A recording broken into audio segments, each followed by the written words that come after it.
사랑이 풍성하신 하나님 아버지, 이 아침 기도하며 하루를 시작하게 하시니 감사합니다. 우리에게 호흡 주셔서 주께서 만드신 세상 가운데 복누리며 살게 하시니 또한 감사합니다. 주께서 우리를 이 땅에 살게 하신 그 이유를 알고 내가 있는 곳에서 복음의 사람으로 예수님의 제자로 살아가게 하옵소서. 비록 세상이 어두워 보이고 길이 굽어 보인다 할지라도 위축되지 않고 이 세상을 십자가 사랑으로 밝히고 굽은 길을 십자가의 은혜로 곧게 만드는 주의 자녀가 되게 하여 주시옵소서. 이 아침 귀한 감사의 예물로 주께 올려드린 손길이 있습니다. 이 가정의 기도의 제목을 주님께서 기억하여 주시고 들어주시고 응답하여 주시옵소서. 앞으로의 감사의 제목이 더욱더 넘칠 수 있도록 은혜 베풀어 주시옵소서. 감사드리며 예수님의 이름으로 기도합니다. 아멘. 함께 보실 하나님의 말씀 예레미야 6장 16절부터 30절까지입니다. 구약성경 1060면 예레미야 6장 16절부터 마지막 30절까지 우리 한 절씩 교독합니다. 여호와께서 이와 같이 말씀하시되 너희는 길에 서서 보며 옛적 길 곧 선한 길이 어디인지 알아보고 그리로 가라. 너희 심령이 평강을 얻으리라 하나 그들의 대답이 우리는 그리로 가지 않겠노라 하였으며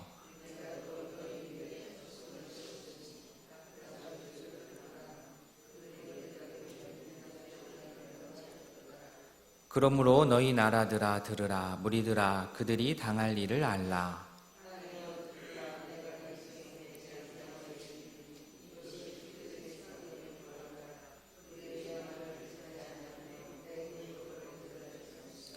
시바에서 유황과 먼 곳에서 향품을 내게로 가져오면 어찌함이냐. 나는 그들의 번제를 받지 아니하며 그들의 희생제물을 달게 여기지 않노라.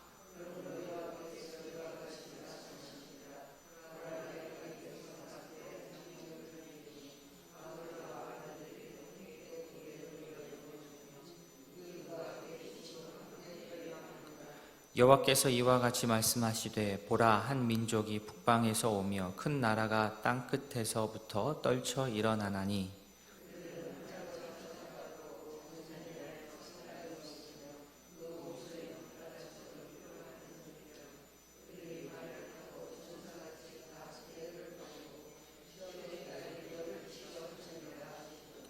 우리가 그 소문을 들었으므로 손이 약하여졌고 고통이 우리를 잡았으므로 그 아픔이 해산하는 여인 같도다.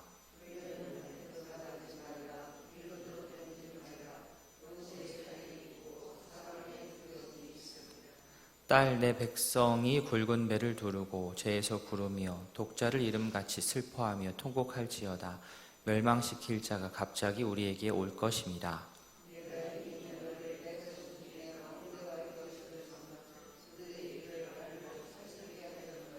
그들은 다 심히 반역한 자며 비방하며 돌아다니는 자며 그들은 놋과 철이며 다 사악한 자라.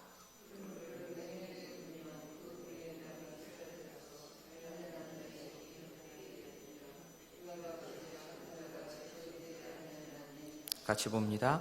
사람들이 그들을 내버린 은이라 부르게 될 것은 여호와께서 그들을 버렸습니다. 아멘. 부모가 자녀에게 원하는 것은 긴밀한 신뢰와 사랑일 것입니다. 그런데 만약 자녀가 자녀 나름대로 혼자 생각에 우리 부모가 원하는 것은 재정적인 것뿐이다 라고 생각해서 생활하면 어떤 일이 일어나겠습니까? 자녀 혼자 그렇게 생각하고서는 부모를 향한 어떤 기본적인 신뢰와 사랑은 모조리 생략한 채 때마다 시마다 생활비와 더불어 넉넉한 용돈, 또 비싼 음식, 고급 여행 등만을 부모에게 제공한다면, 물론 그 자체도 큰 일이긴 하지만요, 그렇게 보살피고 섬기는 핵심이어야 하는 그 부모를 향한 신뢰와 사랑이 없으면 결국에는 부모는, 또 자녀도 마찬가지고요, 부모는 공허할 수밖에 없습니다. 고급 음식, 비싼 여행이 중요한 것이 아니라 한 가족으로서의 어떤 신뢰와 사랑이 그 안에 기본적으로 있어야 하기 때문입니다. 그것이 중요하기 때문입니다. 여호와 하나님께서 자신의 백성들이 자기를 향하여서 귀한 유향과 향품을 가지고 나아올 때 그 번제를, 그 희생 제물을 받지 않을 이유가 사실은 없지 않습니까? 그런데 하나님께서는 20절 뒷부분에서 나는 그들의 번제를 받지 아니하며 그들의 희생 제물을 달게 여기지 않노라 라고 말씀하셨습니다. 사실 번제 자체가 문제겠습니까? 희생 제물 자체가 문제겠습니까? 문제는 그들의 중심 마음입니다. 문제는 그들의 중심 생각입니다. 그들이 이렇게 하나님 앞에 나아가서, 그렇죠? 번제라고 드리는데 어떤 생각과 마음을 갖고 있는가? 이 부분이 중요했습니다. 물론 사람의 눈으로는, 겉으로는 표시가 나지 않겠지만 하나님의 눈은 피할 수가 없습니다. 그들은 겉으로 드려지는 어떤 절차상으로의 번제와 희생제물은 문제없이 잘 드렸지만 번제와 희생제물이 어떤 의미인지, 왜 번제와 희생제물을 드리는지를 어느 순간 이제 까맣게, 그렇죠, 까마득하게 이제 잊어버리고 만 것입니다. 번제나 희생제물이 중요하지 않다는 말이 절대 아닙니다. 중요합니다. 그러나 그러한 제사, 그러한 예배를 드리는 백성들의 생각과 마음이 훨씬 더 기본적으로 더 중요합니다. 그런데 안타깝게도 오늘 본문의 백성들은 그들의 마음과 생각이 바르지를 못했습니다. 하나님의 말씀을 제가 더 잘 듣겠습니다. 더 잘 듣고 순종하겠습니다. 라는 그러한 마음으로 번제를 드리고 희생제물을 드리고 제사를 드리고 예배를 드리는 것인데 정작 그 행위는 하면서 하나님의 말씀을 듣지 않은 겁니다. 여호와 하나님께서 16절에 선한 길이 어디인지 알아보고 그리로 가라 라고 말씀을 하셨는데 백성들이 뭐라고 대답합니까? 16절 뒷부분에 우리는 그리로 가지 않겠노라. 번제 희생제물을 열심히 드리는데 하나님께서 선한 길로 어디인지 좀 알아보고 거기로 가라. 그런데 번제는 열심히 드리는데 저는 가지 않겠습니다. 17절도 같은 맥락입니다. 하나님께서 파수꾼을 세워서 나팔 소리를 듣게 하셨는데 그들은 안 듣겠습니다 라고 버팁니다. 그러면서 번제와 희생제물을 멀쩡하게 드리니 하나님께서 그 번제를, 그 희생제물을 기꺼운 마음으로 받으시겠습니까? 이러한 행동은 모순 중에 모순입니다. 이런 그들에게 하나님께서는 그들 앞에 장애물을 주셨습니다. 그렇지 않으면 계속해서 자신의 잘못을 모른 채 계속해서 번제와 희생 제물만 반복할 것이기 때문입니다. 하나님께서는 번제와 희생 제물도 물론이지만 그보다도 그러한 종교적인 행위 밑바닥에 있는 하나님의 백성으로서의 하나님을 향한 신뢰와 사랑과 순종을 더 기대하고 보고 계십니다. 하나님 아버지의 마음을 우리가 잘 헤아려서 우리의 생각과 마음이 우리의 이러한 예배뿐만 아니라 이 예배 밑바닥에 있는 우리의 마음과 생각이 하나님을 온전히 향할 수 있기를 진심으로 소원합니다. 이렇게 계속 하나님의 말씀을 백성들이 듣지 않고 거절하는 이 시온의 딸은 북쪽으로부터 공격을 받게 됩니다. 이것은 단순히 이렇게 가벼운 일이 아닙니다. 그들의 규모나 세력이 워낙 대단했기 때문에 북쪽에서 누가 온다라는 소문만 듣더라도 맥이 풀리고 해산하는 여인의 고통을 느낄 정도의 그러한 어려운 일입니다. 함부로 밖에 나가지도 못할 상황을 맞게 됩니다. 이 상황에서 백성들이 할 수 있는 일이 무엇입니까? 오직 슬퍼하고 통곡하는 일밖에는 없습니다. 마땅히 두려워야 할 분을 두려워하지 않고 마땅히 듣고 따라야 할 말씀을 듣지 않고 따르지 않은 결과가 이렇습니다. 하나님께서는 이 예언자 예레미야를 망대와 요새를 삼아서 백성들에게 있게 했습니다.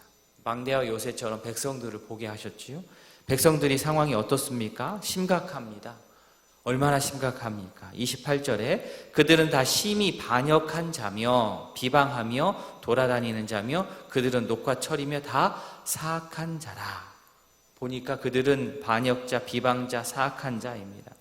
사실 그렇다 하더라도 돌이킬 수 있는 가능성이 있으면 희망이 있는데 그들은 지금 너무 많이 이 길을 걸어와 버렸습니다. 우리 하나님께서 우리에게 시련을 허락하시고 또 연단을 주시면 보통은 어떻습니까?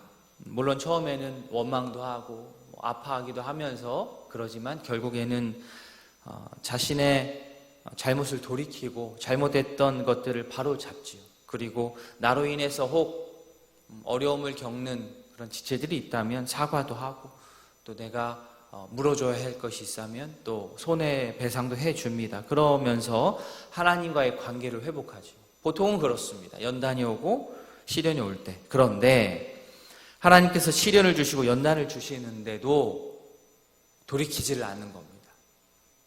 자신을 돌아볼 생각을 안 합니다. 아이고 어렵다 힘들다 좀 짜증난다 어렵다 여기에서 그냥 그쳐버리는 거죠. 29절의 비유처럼 풀무불로 녹이면 보통은 그 작업으로 찌꺼기를 걸러낼 수가 있는데 풀무불로 녹여도 찌꺼기가 안 걸러지는 상황입니다. 엄청나게 심각한 상황입니다. 어떻습니까? 그들의 마음이 얼마나 완고한지 시련과 연단 속에서도 자신의 비뚤어진 생각과 마음을 바로 할 여지가 없는 상황입니다. 그러면 결국 30일처럼 그 결과를 맞이하게 되는데요. 사람들은 그들을 내버린 은이라 부르게 됩니다. 내버린 은처럼 되지 않기 위해서는 그러면 우리는 어떻게 해야 되겠습니까? 16절 말씀처럼 선한 길이 어디인지 알아보고 우리가 그 길을 따라서 행해야 됩니다. 그 길에는요, 하나님께서 예비하신 참된 평강이 있습니다. 하나님께 온전히 충성하는 것이 우리 앞에 있는 여러 가지 시련과 어려움들을 이겨낼 수 있는 최선의 길입니다. 우리 가운데 혹시 시련과 어려움 가운데 있는 우리 성도님이 계십니까? 그 길을 잘 이렇게 통과할 수 있는 것은 하나님께 충성하고 또 순종하는 그 길이 가장 좋은 또 가장 지혜로운 길이라 생각합니다. 시련과 연단의 불로도 혹 없어지지 않는 찌꺼기가 우리에게 남는다면 우리도 예외는 없죠. 결국에는 쓸모없이 내버려지는 은신세가 될지도 모르겠습니다. 시련과 연단을 좋아할 사람 없겠지만 우리의 정결을 위한 하나님의 사랑으로 우리가 알고 또 그것을 받고 미처 몰랐던 하나님의 은혜와 사랑을 이런 기회를 통하여서 더 깊이 우리가 알아갈 수 있기를 바랍니다. 하나님께서 이렇게 새벽에 또 평소에 이렇게 말씀을 통해서 우리에게 들려주실 때에 듣고 또 돌이킬 때 기회 주실 때에 돌이킬 수 있는 그러한 지혜로운 주의 백성으로 오늘 하루도 우리 하나님 앞에서 잘 살아갈 수 있기를 진심으로 소원합니다. 아멘. 오늘 말씀을 기억하면서 기도함과 동시에 우리 두 가정 집중하여 기도하겠습니다. 이동일 장로님 가정, 성령 충만한 가정, 영육간의 강건, 우리 아들 현석, 명석 성도님의 믿음 회복을 위해서 조윤주, 박향희 믿음을 가질 수 있도록 손주, 로희, 로화 주님 안에서 잘 자랄 수 있도록 기도해 주십시오. 우리 정종헌 성도님 가정, 태민, 예린 건강과 또 성장을 위해서 화평한 질서가 있는 가정, 바른 행함과 순종을 위해서 두 가정을 위해서 집중하여 기도하겠습니다.